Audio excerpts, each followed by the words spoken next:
Hey there. Have you ever noticed how some days you just don't feel quite like yourself? Maybe you're a little more tired than usual, or you're reaching for a glass of water more often than you used to. It's easy to brush those things off as just part of getting older, right? But sometimes, those little changes can be your body's way of waving a flag, trying to tell you something important. Today, I want to talk about something that affects so many of us as we hit our 60s, 70s, and beyond: diabetes. Specifically, the warning signs that can sneak up on you when you least expect it. Because here's the thing, catching it early can make all the difference in how you feel and how you live your days. Now, I know what you might be thinking: diabetes sounds like a big, scary word. But don't worry, we're going to keep this simple and straight to the point. I'm not here to overwhelm you with medical mumbo-jumbo. Instead, imagine we're just sitting down together over a cup of coffee, chatting about how to keep an eye on your health. In this video, we're going to walk through some of the most common warning signs of diabetes in folks our age, things you can spot in your everyday life. And trust me, once you know what to look for, you'll feel more in control and ready to take action if you need to. So, let's start with something we've all felt at one time or another: tiredness. You know those days when you wake up, and even after a good night's sleep, you still feel like you could crawl right back into bed? It's not just about needing an extra cup of tea or coffee to get going. For a lot of people over 60, that bone-deep exhaustion can be one of the first hints that diabetes might be knocking at the door. See, diabetes messes with how your body turns food into energy.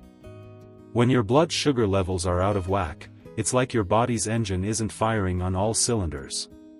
You might notice it after a meal, especially if it's something starchy like a big plate of pasta or a slice of cake. Instead of feeling full and ready to tackle the day, you're dragging your feet, wondering why you're so wiped out. I remember my friend Margaret telling me about this a while back.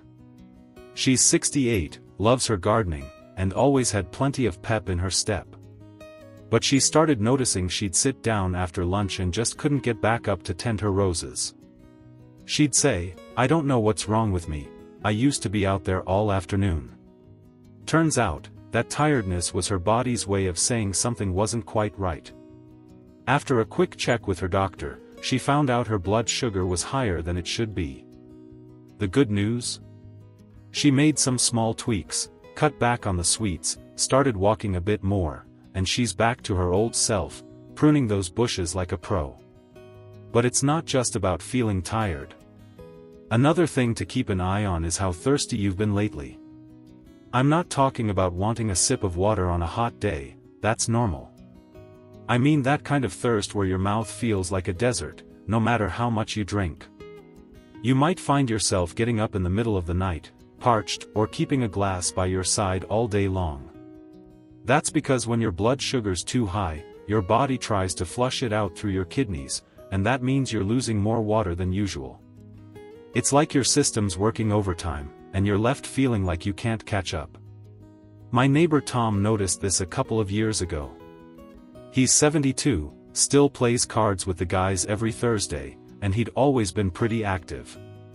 But he started joking about how he was turning into a camel, always needing water. At first, he thought it was just the dry winter air, but it didn't let up even when spring rolled around.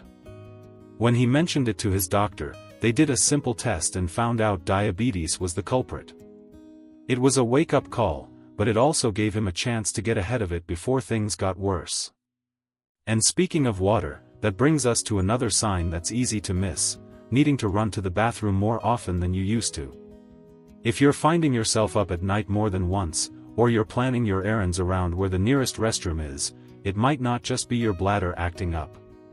When your body's trying to get rid of extra sugar, it pulls you to the bathroom more often. It's one of those things that can creep up so slowly you don't even realize it's happening until it's a regular part of your day. Take my cousin Linda, for example. She's 65, loves her knitting group, and always has a story to tell. She started noticing she couldn't sit through a whole meeting without excusing herself at least twice. She laughed it off at first, saying, "Oh, I guess this is just what happens when you get older." But when it kept happening, she got curious and talked to her doctor. Sure enough, it was an early sign of diabetes. A few changes to her routine, and she's back to knitting those scarves without a single interruption. Now that we've covered tiredness, thirst, and those extra bathroom trips, let's move on to another clue your body might be giving you, something you can actually see happening right in front of you. Alright, so we've been chatting about how tiredness, thirst, and those frequent bathroom trips can be little hints from your body that something like diabetes might be sneaking up. Now, let's talk about something you can spot with your own two eyes: changes in how your skin looks or feels. You might not think your skin has much to say about what's going on inside, but it's actually one of the first places where diabetes can leave a mark, especially as we get older. Have you ever noticed dry, itchy patches that just won't go away, no matter how much lotion you slather on? Or maybe you've seen some dark, velvety spots showing up in places like the back of your neck or under your arms?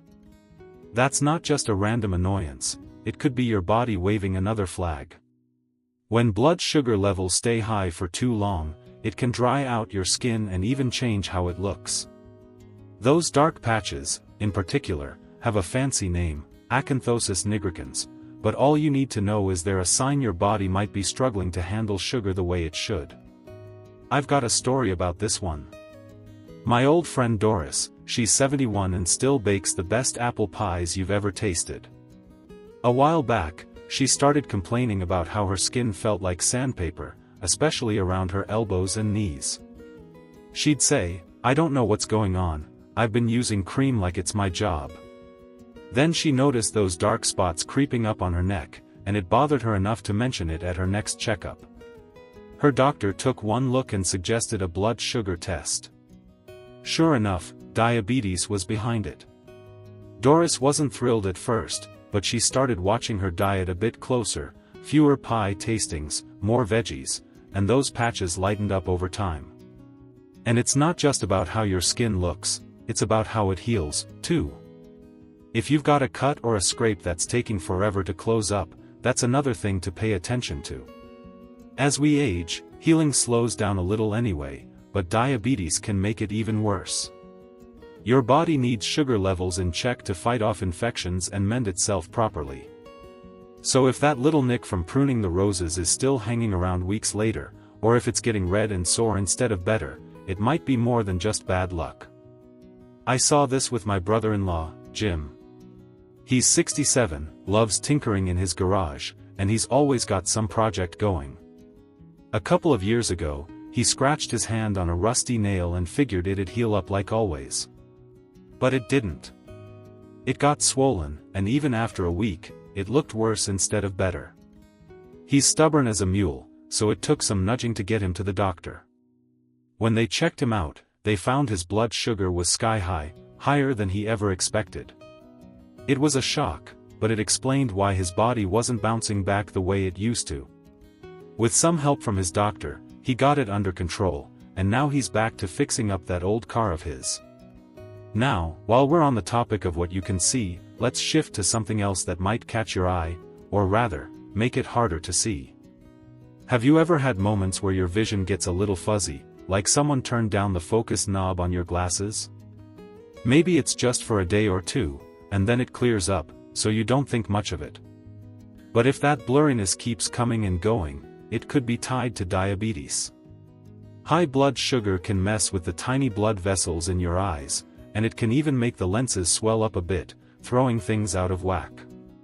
My pal Evelyn went through this not too long ago. She's 69, loves her crossword puzzles, and she's got a sharp eye for detail. But she started noticing the letters on the page would blur out every now and then. She'd squint, adjust her glasses, and mutter, "These prescriptions must be off again." It wasn't until she mentioned it to her eye doctor that they suggested checking her blood sugar. Turns out, diabetes was playing tricks on her vision. She made some changes, started walking with her dog every morning, cut back on the sugary tea she loved, and her eyes settled down. She's back to crushing those puzzles like a champ. So, we've talked about skin that's dry or slow to heal, and vision that's acting up. Next, we'll dive into something that might be tingling in your hands or feet, another clue your body's trying to tell you something. Alright, we've been having a good chat about how diabetes can show up in ways you might not expect, like that stubborn tiredness, unquenchable thirst, bathroom dashes, tricky skin, and even blurry vision. Now, let's move on to something you might feel in your hands or feet that could be another piece of this puzzle. Have you ever had that strange tingling sensation, like pins and needles, creeping up in your fingers or toes? Maybe it's just every now and then, or perhaps it's sticking around longer than it should. It's one of those things that's easy to shrug off. Maybe you think you just slept funny or sat too long, but it could be your body's way of sending up another signal.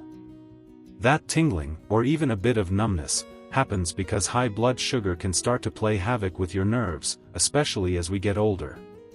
It's like the wiring in your body gets a little frayed, and the messages don't travel as smoothly as they used to. You might notice it more at night, when you're trying to relax, or maybe when you're out for a walk and your feet feel like they're buzzing. For some folks, it even turns into a burning feeling, like your hands or feet are too close to a heater.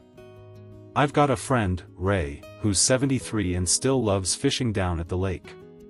He started telling me about how his fingers would tingle when he'd reel in a line, like they'd gone to sleep on him. He'd shake them out and laugh, saying, "Guess I'm not as young as I used to be." But then it started happening in his feet, too, and he couldn't ignore it anymore. When he finally got it checked out, his doctor said it was a sign of diabetes starting to affect his nerves. Ray wasn't too happy about it, but he took it in stride, started eating more fish instead of fries, and that tingling's eased up a lot since then. And while we're talking about feelings, let's shift to something that might hit you in a different way: your mood. Have you ever found yourself feeling more irritable or down than usual, and you can't quite put your finger on why? Maybe you snap at the grandkids over something small, or you just don't feel like doing the things you used to love. It's not just about having a bad day. Swings in blood sugar can mess with your head, too. When your body's struggling to keep things steady, it can leave you feeling off balance, emotionally and physically. Take my Aunt Clara, for instance. She's 70, always been the life of the party, and she's got a laugh that fills the room. But a while back, she started getting cranky out of nowhere, grumbling about the weather, skipping her card games with friends. We all thought she was just tired, but it kept going. When she went for her annual checkup, her doctor asked a few questions and ran some tests. Turns out, her blood sugar was bouncing around, and it was dragging her mood down with it. She made some simple switches: more walks, less cake, and she's back to her sunny self, cracking jokes like always. Now, as we wrap this up, I want you to think about all these little signs we've talked about: tiredness, thirst, bathroom trips, skin changes, blurry eyes, tingling nerves, and even those moody moments. They're not just random quirks of getting older, they're clues your body's giving you. And the best part? Spotting them early means you can do something about it, whether it's chatting with your doctor, tweaking what you eat, or just moving a little more. Small steps can turn into big wins for how you feel every day. I'd love to hear from you in the comments. Have you noticed any of these signs popping up? Maybe you've got a story about how you caught something early and turned it around. Share it with us. And if you found this helpful, give the video a thumbs up and hit that subscribe button. We've got more tips coming your way to keep you feeling your best. Here's to living life to the fullest, no matter how many candles are on the cake.